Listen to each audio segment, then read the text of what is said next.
çığın tapınıp bakan alağıkçımın bir insafsızlıktın yar için bir gün yakıp boğur vajdan seni nem üçindir de sallın yar meni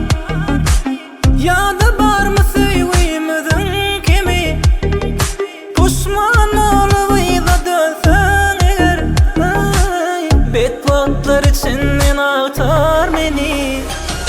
sen gittin son adına gelmedim men henidim melek bolsun şu günü melek bolsun süyüme derdi sallın taşıma bela bollun başıma aydalım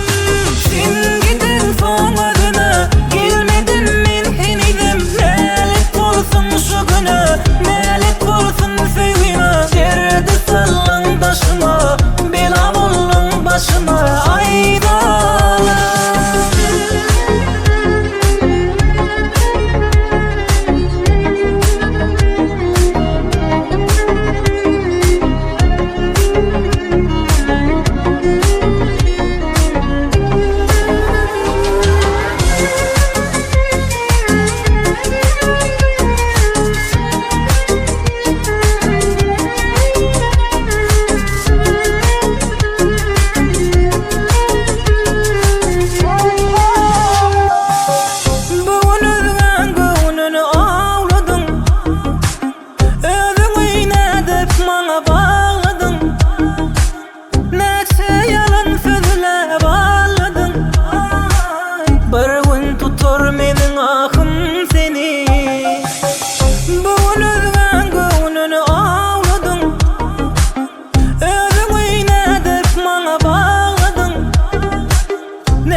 tutar menin ahım seni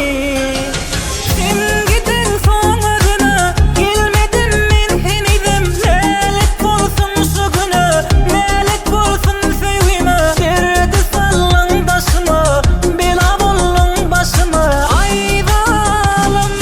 sen gittin son adına gelmedim men henidim melek bolsun şu günü melek bolsun süyüme derdi sallın başıma bela bollun başıma aydalım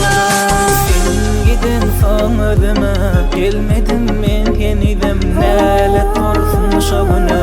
nelet bolsun süyüme derdi sallın taşıma bela bollun